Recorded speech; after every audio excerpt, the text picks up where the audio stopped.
What up, YouTube? This is Bridger Frederick, and it has been a couple months. I've neglected my fledgling channel, and that won't be happening again. I'm committing to at least one video per week, all in the wheelhouse of living a happy, healthier, and wealthier life after spinal cord injury. So I'm a T10 paraplegic, and this is just a little update. I abandoned my channel because I went across the country drove across the country back to Idaho, where I'm from originally, from Orlando, Florida, where I'm living now, and ended up going to EDC Las Vegas, Electric Daisy Carnival, big music festival down there, and got a pressure sore while I was there. It was really crazy. It was pretty fun. Like, it was awesome. Didn't even know I had a pressure sore until I got back. I passed out. There's like a bus you have to take from the music festival back to your hotels, and I passed out in the bus because it was like 7 in the morning after staying up all night partying, and it was like a really hard bus seat, and yeah, I just gave myself a minor pressure sore. It was so scary, only because I knew it was minor. I wasn't scared of the pressure sore, but it was like pressure sore. Jeez, I can't talk. So it wasn't like acutely scary, but in the scope of things, I realized like how, because this is the first time anything like that's happened to me, any sort of butt injury. And I just realized like why they say check your skin all the time, because like if you got a bad pressure sore, like you're done for, you're toast. It was the worst. Like, I just laid in bed for like 6 days, and like that's my worst nightmare. I would rather have to like wheel 800 miles across the country with like no food and minimal water than just lay in my bed for days at a time. I mean, it's so boring. There's just no way to like really stay off it other than being bedridden, and it just sucks like how limited you are when that happens. So way more respect for my skin and my skin health and really managing that. I actually have a wound on my butt now, not a bad one, but I went to a beach down here in Florida in St. Lucie, and it was hot out. It was middle of the day. It was probably, I mean, it was well over, it had to be over 100 degrees. It just had to be. I love the heat, and I was very uncomfortable. But anyways, like a lot of the beaches aren't necessarily like that accessible. And so the only way to like get to the water is transfer off my chair and scoot through the sand all the way down to the water, which even if it's pretty hot, like has not ever been a problem before. But didn't do due diligence. Like, it was me and my girlfriend, and like we didn't check the sand before, and I started scooting, realized how hot it was, and was like, it was hot, like it was burning. So got down there, but luckily got down there really fast, but it was like quite an uphill battle. And by 2 or 3 in the afternoon, when we decided to leave, it had gotten way hotter. I mean, it was burning hot. Like, you couldn't even walk on it or put your hand in it for more than a couple minutes. And like down by the water where we were, it didn't matter because it was obviously the sand had been wet from high tide or whatever, and it was cool and chill down there.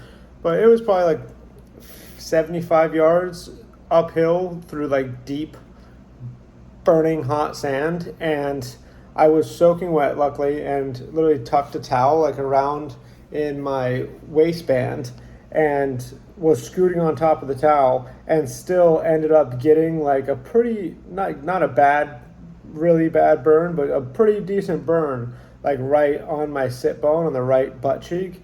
And yeah, it's not required me to be super, like that was like a week ago or so, and it's healing way slower than it would if it was another part of my body, because I am sitting still, I'm still going to work, I'm still doing stuff, giving at a lot of time to heal, though I ended up signing up to get my realtor's license or real estate license in Florida. So I had something to do, so it wasn't just like eating my soul away to just lay around on the couch. So I've been laying around as much as possible and just doing that so I can stay feeling productive. But yeah, that's kind of the update there. The update on my journey with gut health is really interesting, and it's something I'm super excited to share with people. And if anyone's struggling with gut problems or gut issues, like definitely hit me up. I want to learn as much as I can about it and share as much as I can about my journey, because it's been way worse and harder than having a spinal cord injury. Is been dealing with the side effects of taking a heavy dose of antibiotics. I mean, it's been the most challenging thing mentally. As soon as if I eat, so I eat almost like primarily meat, like mostly animal products, and then I'll eat cucumber, doesn't bother me at all, blueberries, really limited fruits of different sorts. I'll have sweet potatoes. I'm going to start incorporating squash this week. I eat avocados, and then I eat kefir, a homemade kefir, and all of like that in pretty limited amounts as well. And I avoid, basically everything else. And I tested out like carrots and broccoli the other day. No way. Absolutely, like super pressure cooked, mushy as they can be, because apparently that is normally tolerated with people. I think I have like ulcerative colitis, and that's normally tolerated better by people. But yeah, no way. Absolutely not. Like I tried a cup of coffee the other day. Nope, under no circumstance. I mean, it's like debilitating pain. And the crazy part is it's not just stomach pain. Like my stomach is in searing, horrible, like feels like someone stabbed me in the guts with a spear, like a heated spear, like an orange hot spear. And like it's real intense pain. But what's crazy about that I didn't even really relate to the stomach pain until I lived without it for a month or two on this meat animal-based diet, and finally like cured myself of the suffering and the symptoms. The wildest part is my back pain will go up, like say if it's statically around like a 3 or a 4, just from all the damage and just whatever, like if that's what it's normally at, if I am having gut related issues, it will immediately go up to like a 7 to 8, like unbearable, debilitating back pain. It gives me, like in the stomach back pain combo, gives me anxiety. It makes me more irritable, less motivated. And so I didn't even really fully grasp how much my gut health was impacting my overall outlook on life and my relationship, all my relationships, my prospects for the future. It's insane. Like once your gut is in full dysbiosis and dysfunction and unhappiness, like you're an unhappy organism. Like your life sucks. And I can attest that as soon as those gut problems are alleviated, like really alleviated for the first time, I mean, it's like more than a new lease on life. Like I don't even worry about being spinal cord injured half the time. If my like insides are feeling good, I'm feeling so much better than I have in years, in 2.5 years basically, that I just don't give a crap about being paralyzed. Like that is the least of my worries. I just want happy internal organs. Like it's brutal. So yeah, that's the diet update. And like I said, I want to help anyone who is having post-antibiotic related gut issues or like whatever it is. I would, if you have any questions or I don't know if the animal-based diet is even for most people who have ulcerative colitis or issues like I was having. I just know it is the only thing that worked for me. And people can say whatever they want. I tried everything, like low FODMAP, Whole30, vegan, like the ulcerative diet plan, like alkaline diets. I tried versions of everything, and for me, some of them might have even worked if I could have stuck to them, but they either were too time consuming. It was too much for me personally. Like I just wouldn't stick to the diet perfectly, or it wasn't satiating enough, or I was losing too much muscle mass. Like I would just, like the muscle would just be falling off of me, and I'd lose strength, and like I don't want to compromise that. especially at this time in my life where I'm trying to build up as much strength as possible so I have the most access to activities and opportunities while I'm still in a wheelchair, because if you're not strong, like, being paralyzed sucks. Like, if you're in a if like need your as much upper body strength as humanly possible so that you can be as independent as is humanly possible. So yeah, for me, the animal-based diet has served as an elimination diet that I can stick to and be perfectly content with. Put on muscle, put on strength, burn fat, have good cognition and good energy all the time. And then on top of that, I can stick to it while incorporating other foods slowly until I have, over the course of the next few years, built out the perfect, tailored, balanced lifetime diet for me. Like, all I can just one food at a time, bring it in until I have, hopefully a few hundred whole foods that just work with my body really, really well. And that's also going to be, a lot of the foods I can't tolerate now, 3 or 6 months into being really devout, really treating my body right and letting it heal, because this isn't like a short-term healing process. Like, I've learned the hard way, because I start feeling really, really good, feeling 100%, and just have a little bit of something, a little something at a restaurant, sugary drink, some fried chicken with some oil on it, and it's not a full reset by any means, but it's a setback. And it only takes, like, I made this mistake when I was over in Idaho and Las Vegas and driving across the country and not sleeping and partying and having pressure sores, also selling my house.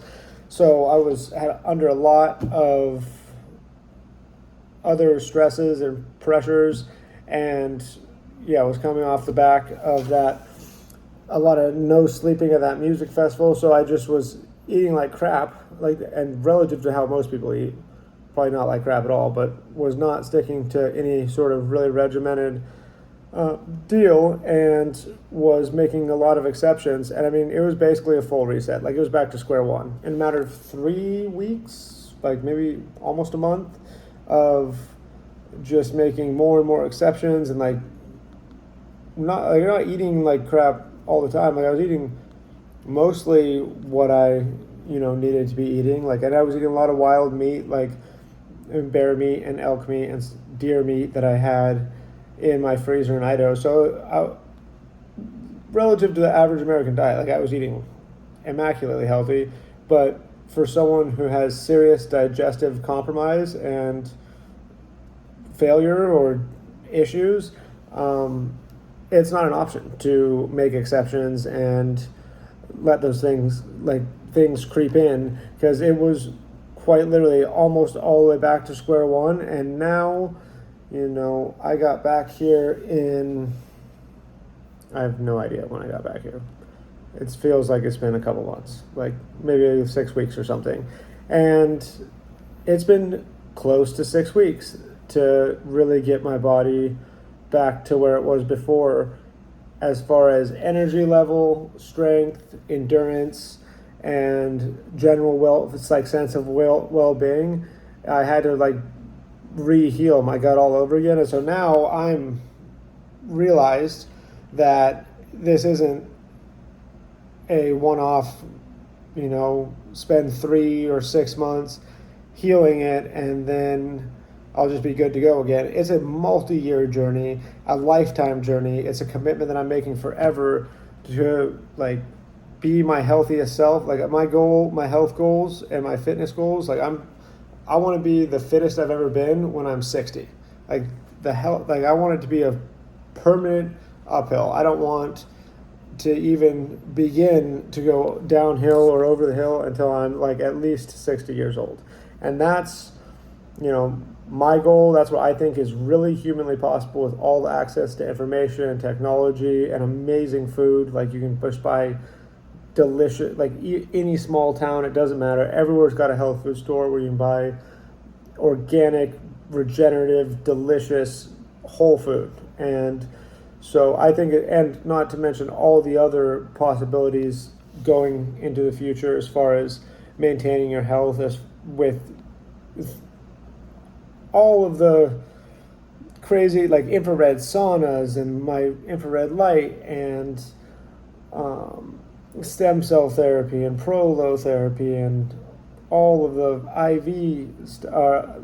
IV infusions and stuff you can do, and hormone replacement therapy and all sorts of hormone manipulation that you can get into when you get into the anti-aging stuff like later on, where I think, when I get into my 50s, I think I can easily push my improvement on health out to 60, 65 if I start doing hormone manipulation at around that age, like mid to early 50s.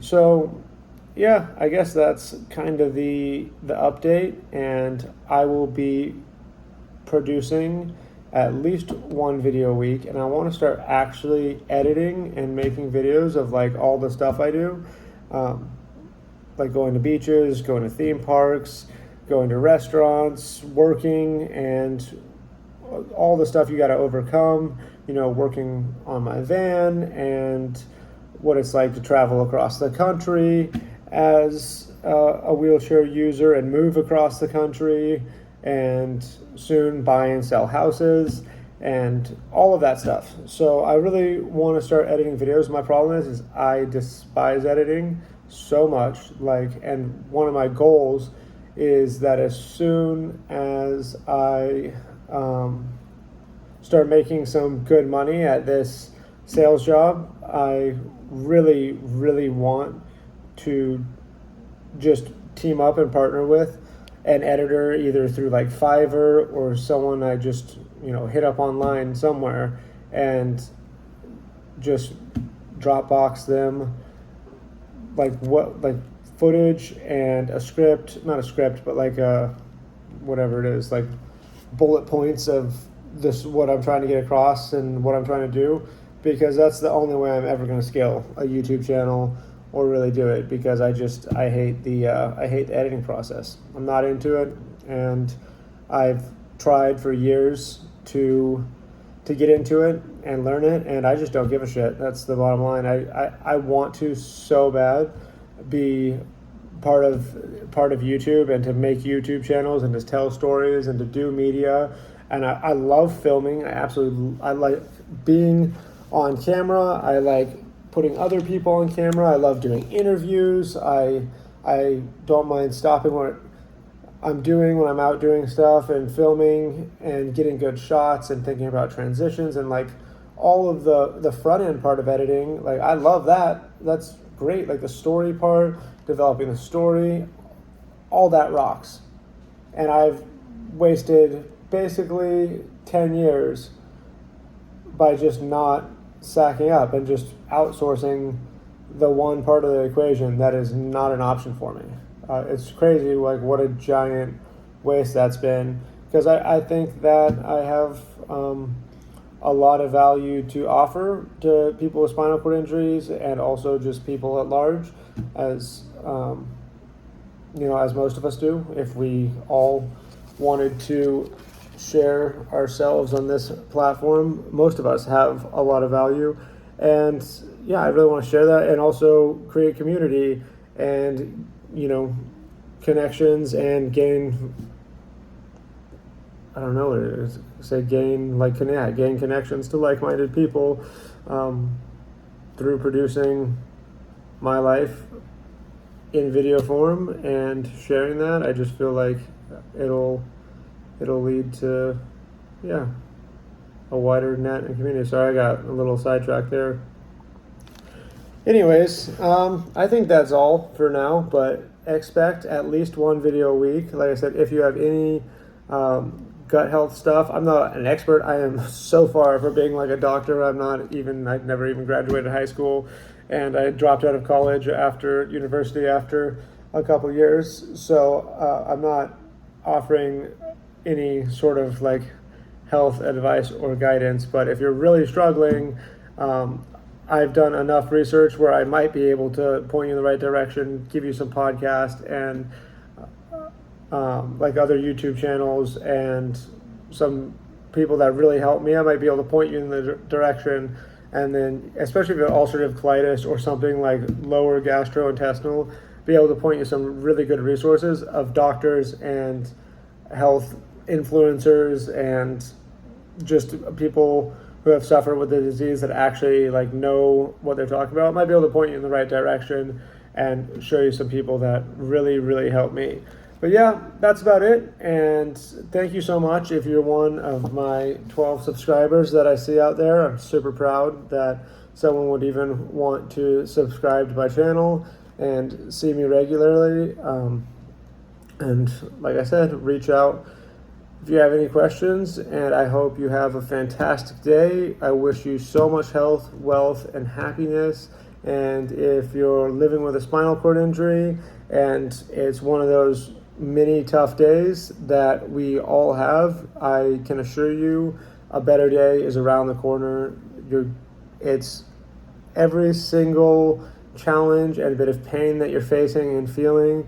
It's just the hammer forging you into what you were meant to be. Every bit of suffering, every bit of struggle is just that hammer banging on the hot steel of what you're meant to become. Like it really does. Be so grateful for the pain, be so grateful for the suffering, because it's like a trampoline. Like the farther you get pushed down, it's going to rebound back equally the other direction. So if you experience more pain and more suffering, you become more capable of experiencing more happiness and joy and bliss and gratitude. And so I'll end it there. So grateful that you took your time to watch this, and I hope you have a fantastic day. Signing out.